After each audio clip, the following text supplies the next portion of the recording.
En 1916, la forteresse de Verdun devient un laboratoire, un polygone de tir pour tester les limites absolues de la destruction industrielle. La guerre est dans une impasse. Comment gagner une guerre si le front est imprenable? Erich von Falkenhayn propose une réponse, un modèle mathématique. Fin 1915, l'état-major allemand analyse la situation. Le front ouest est une ligne de tranchée continue, infranchissable. Falkenhayn décide de ne pas la rompre. Il décide de la vider. Le plan est une abstraction froide, un calcul de ressources humaines. La logique est purement démographique. L'Allemagne compte 25 millions d'habitants de plus que la France. Elle peut donc absorber des pertes supérieures. L'objectif n'est pas la percée, c'est l'épuisement méthodique de l'armée française. Sur les cartes d'état-major, les officiers tracent des cercles au compas. Ils évaluent les voies de ravitaillement, calculent les ratios de pertes. Le son des pointes métalliques grattant le papier, c'est le son d'une industrie de la mort en cours de conception. Le plan reçoit un nom de code officiel, clinique. Ausbluten, saigner à blanc. La méthode est une souricière stratégique. D'abord, choisir une cible que l'ennemi ne peut pas abandonner. Un point si vital pour l'honneur national que le commandement français sera obligé de le défendre, à n'importe quel prix. Ensuite, laisser l'ennemi contre-attaquer, vague après vague. Contre des positions préparées, des zones de mort où la mitrailleuse et l'artillerie favorisent toujours le défenseur. Chaque assaut français deviendra une hémorragie. Le choix se porte sur Verdun pour une raison technique précise. La forteresse forme un saillant, une avancée dans les lignes allemandes, exposant ses défenseurs à l'artillerie ennemie sur 3 côtés. Ce concept du hachoir à viande est le produit direct d'une impasse technologique. Une impasse née en 1915. L'équation est simple. La mitrailleuse neutralise l'infanterie. L'artillerie à tir rapide anéantit la cavalerie. Toute manœuvre à découvert devient un suicide. Le front se fige.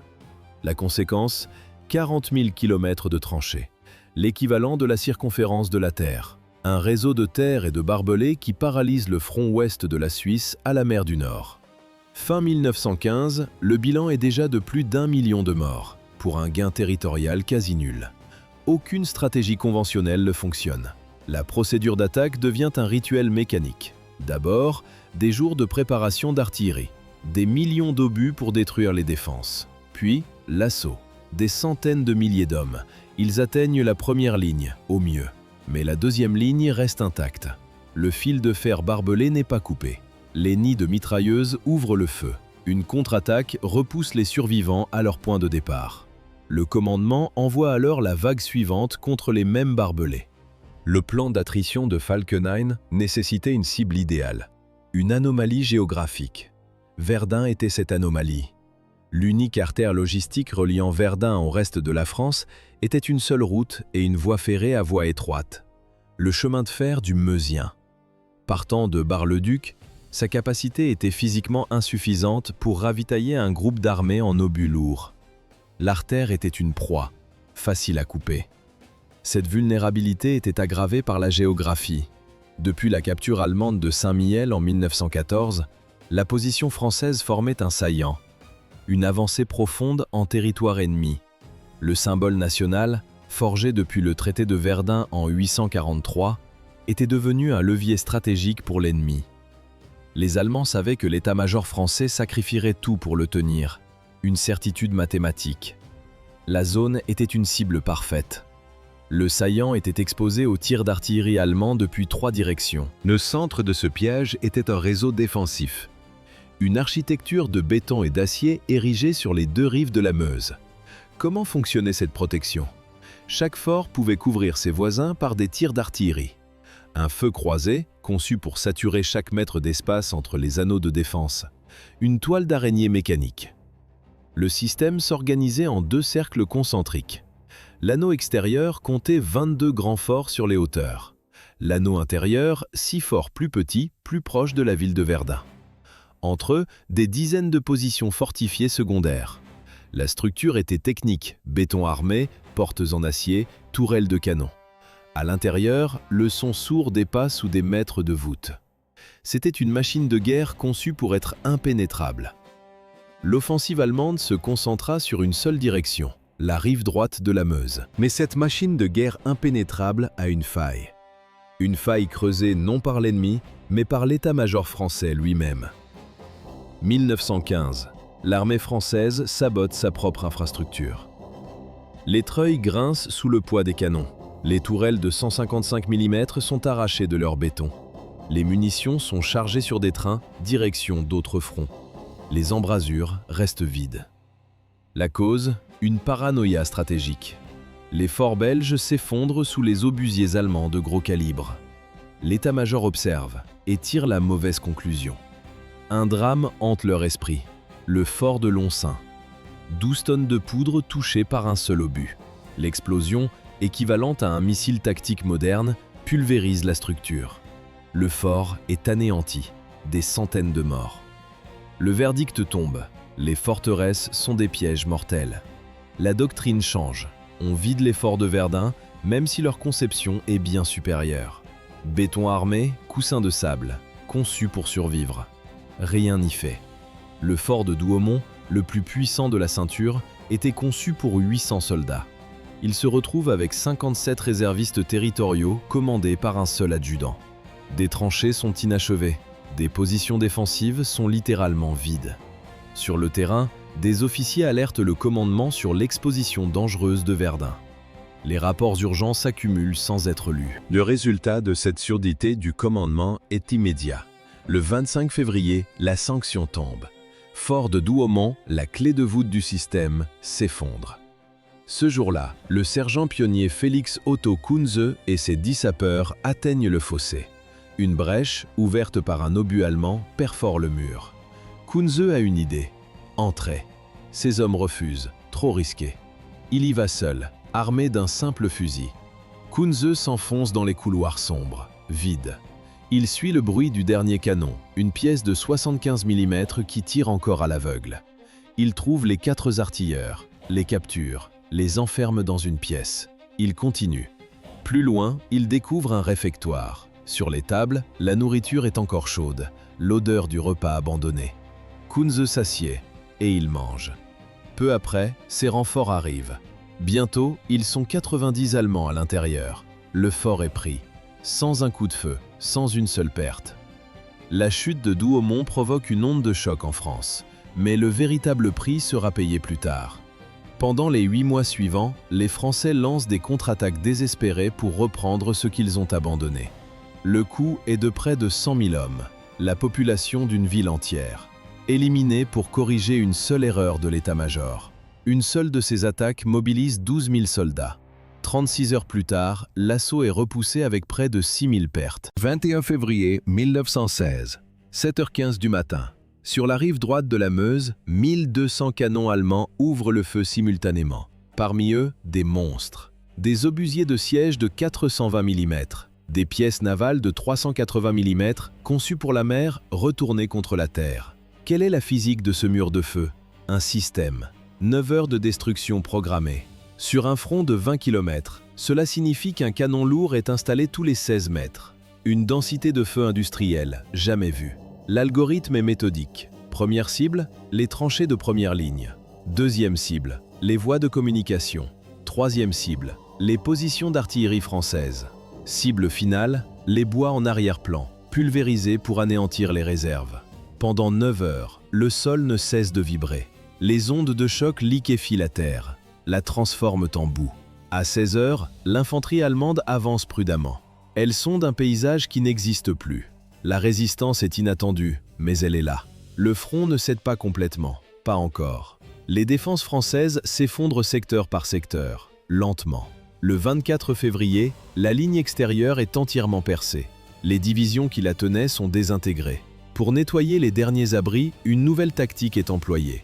96 équipes de lance-flammes sont envoyées pour achever les survivants. Le bombardement a effacé la géographie. Plus de tranchées. Le terrain n'est plus qu'une succession de cratères. Le combat d'infanterie y descend. Un soldat est accroupi dans un trou. Arme principale, grenade et pelle. La tactique est brutale. Lancer la grenade dans le cratère ennemi, attendre la détonation, charger les survivants. Dans cet espace confiné, le fusil est inutile. Pas de place pour viser, pas de distance pour tirer. Le combat au corps à corps devient la règle, dans la boue. Puis vient l'arme chimique. Les Allemands déploient d'abord le gaz lacrymogène. Objectif, forcer les défenseurs à sortir de leurs abris. L'escalade suit, le phosgène. Dans les entonnoirs clos, le gaz stagne. Il dégage une odeur suffocante de foin moisi. La réponse française est une copie exacte.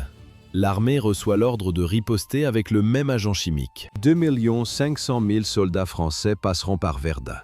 Pour alimenter le broyeur, le général Pétain prend le commandement. Il annule toute retraite, ordonne de renforcer l'effort. Mais sa véritable réponse est logistique. Comment ravitailler le front avec la voie ferrée principale coupée? La réponse, une unique route de 35 miles depuis Bar-le-Duc. Cette route devient une artère vitale, un flot ininterrompu. 8000 véhicules y circulent en permanence. Un camion passe un point de contrôle toutes les 14 secondes, jour et nuit. 2 millions de tonnes de matériel sont acheminées. 800 000 blessés sont évacués par ce même chemin. C'est un convoyeur industriel. Le deuxième mécanisme de Pétain est le système de rotation. Contrairement aux Allemands, il organise une noria. Les divisions relèvent d'autres unités toutes les 2 semaines, ou dès qu'elles perdent la moitié de leur force. Les Allemands font face à des troupes toujours fraîches. Mais cette stratégie se retourne contre le commandement. L'horreur de Verdun n'est plus contenue. Elle infecte toute l'armée. Une immense partie des soldats français passe par cet enfer. Ils voient le non-sens, le sacrifice littéral. Face à de nouveaux ordres d'attaque suicide, les premiers refus d'obéissance directe commencent à germer. L'avancée allemande sur la rive droite fait face à une variable critique. Une menace sur la rive gauche de la Meuse. Là, des batteries d'artillerie françaises sont positionnées sur 2 hauteurs, le Mortom et la côte 304. De ces positions, les artilleurs français ont une vue directe sur les flancs allemands. Leurs tirs déciment les assauts. Chaque charge est un massacre. Pour le commandement allemand, la conclusion est technique. Impossible d'avancer vers Verdun sans neutraliser cette menace. Un calcul froid. Le 6 mars, l'offensive s'étend. L'attaque est lancée sur la rive gauche. L'objectif est clair, prendre le Mortom et la côte 304. Réduire au silence l'artillerie qui s'y trouve. Une nouvelle phase de destruction commence. 3 mois de combat sauvage. Les positions changent de main plusieurs fois par jour. Bientôt, il n'y a plus de position, plus de tranchées. Le sol n'est qu'un chaos liquide, un mélange de boue et de cratères d'obus où les lignes de défense disparaissent. L'artillerie a physiquement effacé la topographie du secteur. 10 000 morts français, sur une seule colline. L'artillerie à Verdun n'est plus une arme tactique, c'est un outil de terrassement. Sa fonction, modifier la géographie par la force brute. L'objectif est de raboter physiquement la côte 304. Le bombardement concentré y parvient. Le sommet est abaissé de 7 mètres. Le paysage devient un facteur létal. Les systèmes de drainage sont anéantis. Le sol n'est qu'un enchevêtrement de cratères d'obus remplis d'eau et de boue. Les abris n'existent plus. Les soldats survivent dans ces trous, reliés par des fossés précaires. L'eau potable est une ressource quasi inexistante. La dysenterie est partout. Les morts ne peuvent être évacués. Chaque mouvement en surface est une condamnation. Les corps restent sur place. Ils sont décomposés par les explosions, intégrés à la boue. Les vivants utilisent les cadavres comme remparts improvisés. Ils sont maçonnés dans les murs des positions. Combien de temps l'infanterie pouvait-elle fonctionner dans ce paysage lunaire sans aucun abri? Les statistiques ont donné une réponse précise. L'espérance de vie moyenne d'un fantassin envoyé sur ce secteur était de 14 jours. La destruction du relief n'était qu'une étape. La logique de l'annihilation s'est étendue, des hauteurs stratégiques aux infrastructures civiles, aux villages entiers. Le village de Fleury devant Douaumont. Il change de main 16 fois. Pas 16 escarmouches, 16 conquêtes totales, avec des destructions absolues à chaque assaut. À la fin, le village a cessé d'exister, rayé de la carte. Fleury n'était pas un cas isolé. 9 villages autour de Verdun sont anéantis, effacés. Ils reçoivent un statut juridique unique, mort pour la France. Un honneur pour des lieux, pas pour des hommes. Le sol est un mélange toxique d'explosifs non explosés et de restes humains. Une contamination chimique irréversible.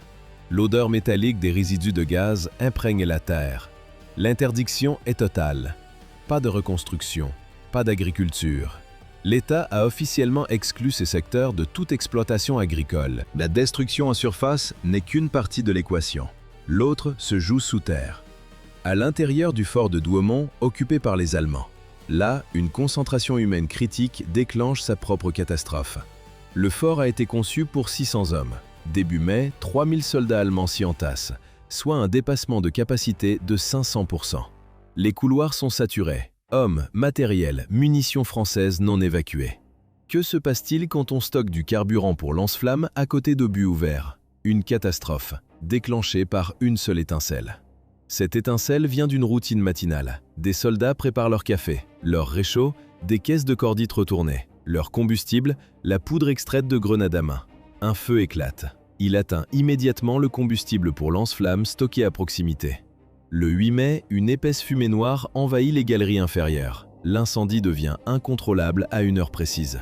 4h30 du matin. La fumée de la cordite noircit les visages. Elle provoque une illusion d'optique, une erreur qui déclenche une détonation de masse. Des soldats aux traits couverts de suie sortent de la fournaise. Ils se précipitent dans les escaliers, fuyant le feu. À l'étage supérieur, les sentinelles les aperçoivent dans la pénombre.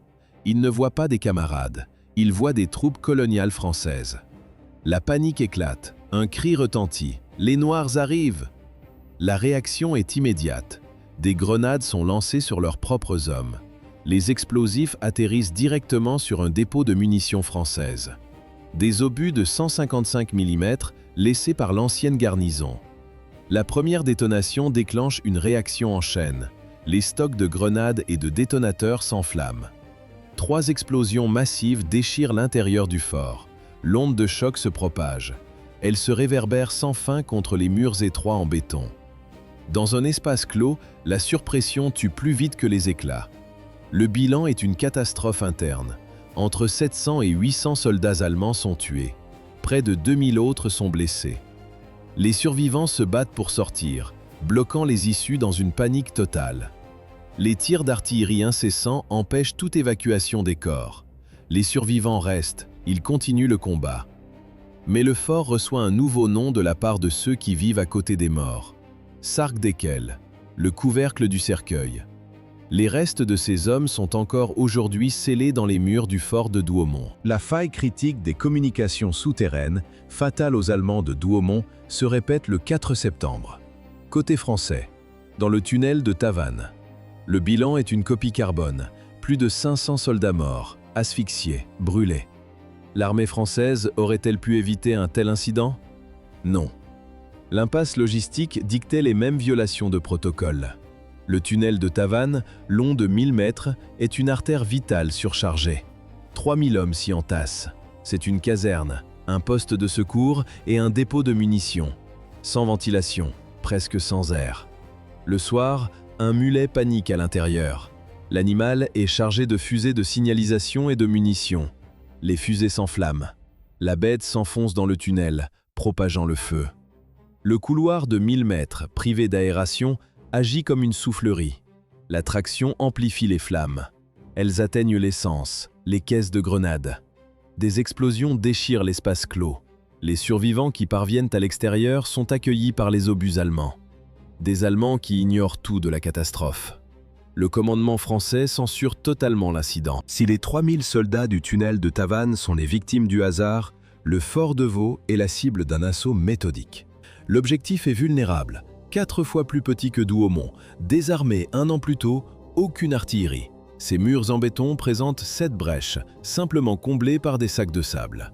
Le commandant est le major Reynal. L'opération allemande Coupe de Mai est lancée le 1er juin. 40 000 soldats convergent sur la zone. À l'intérieur du fort, à peine quelques centaines d'hommes. La disproportion est totale. Chaque jour, 8 000 obus martèlent la structure. Le 2 juin, les pionniers allemands passent à l'action. Des lance-flammes réduisent au silence les mitrailleuses françaises qui couvrent le fossé. Ils traversent, grimpent sur le toit. Des charges de démolition sont posées contre une porte blindée en acier. Le sifflement désamorce. L'explosion déchire le métal. Le passage était ouvert. Derrière la brèche, un labyrinthe. Des couloirs en béton où la physique du combat change de loi. Des galeries d'à peine 1 mètre de large. Ici, une balle ricoche sur le mur. Elle perd sa stabilisation. Commence à tournoyer. Le résultat, des blessures déchiquetées, pas des perforations nettes. Le commandant Reynal a fait ériger des barricades. Des murs en zigzag, construits en sacs de sable, avec des meurtrières pour tirer. Le combat devient un cauchemar dans une obscurité quasi totale. Couloir par couloir, barricade par barricade, l'air est un concentré suffocant de poussière et de cordite.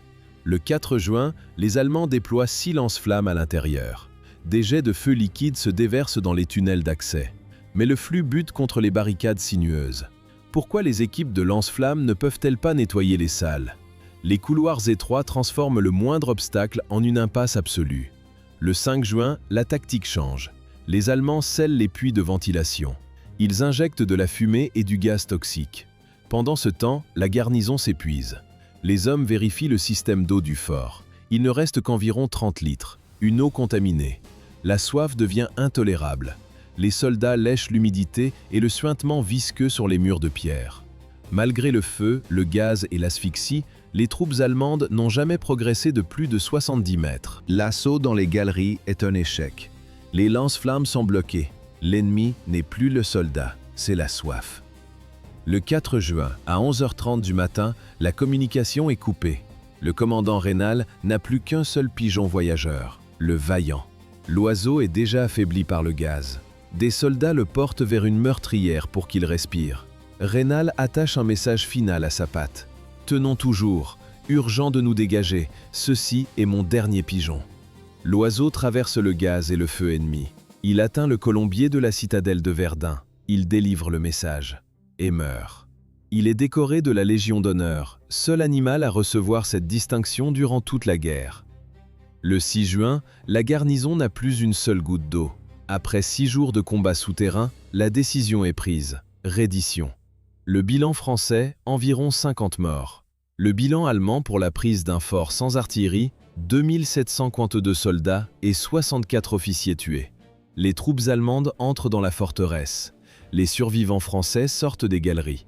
Ils rampent vers les trous d'obus boueux pour boire. La prise du fort de Vaux coûte 2742 vies allemandes.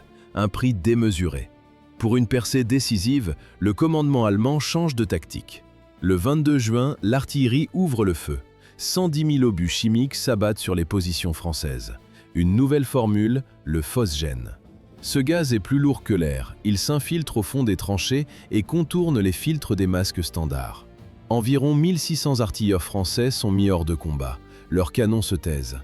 Au matin, l'infanterie attaque. 50 à 60 000 hommes sur un front de plus de 6 km. Le plus grand assaut allemand de toute la campagne. Le front français est sur le point de rompre. Une petite unité allemande perce les défenses. 150 soldats atteignent le toit du fort de Souville. Pour la première fois en 10 mois, ils voient la ville de Verdun, l'objectif final. Mais ils ne peuvent pas tenir la position. À l'intérieur du fort, le lieutenant Kléber Dupuis se retranche avec 60 hommes. Il organise une contre-attaque. Il les repousse du toit. Presque aussitôt, l'artillerie française, croyant le fort capturé, ouvre le feu sur sa propre fortification. L'assaut final avait échoué. L'échec devant Souville scelle le destin de l'opération. La contre-offensive française commence. Le 24 octobre, le fort de Douaumont est repris, rendu inhabitable par l'artillerie lourde sur voie ferrée. Le 2 novembre, le fort de Vaux est retrouvé vide. Les Allemands l'ont abandonné sans bruit.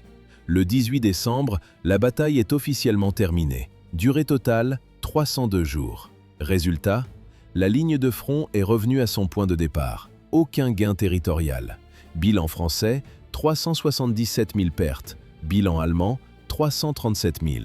Pour rien. 60 millions d'obus ont été tirés. Le calcul est simple, plus de 8000 projectiles par heure, sans interruption, un toutes les 2 secondes, pendant 10 mois. Le système de la Noria a fait passer 75% de l'armée française par cet enfer. Chaque division, chaque régiment. Le traumatisme n'est plus localisé, il est devenu national. En 1917, quand une nouvelle offensive est ordonnée, l'armée se mutine. Les survivants de Verdun refusent. Le sol reste une arme. Encore aujourd'hui, les agriculteurs heurtent le métal. Un bruit sourd. Le choc d'un obus non explosé contre la charrue. Le déminage complet de la zone est une projection, une estimation technique, entre 300 et 700 ans.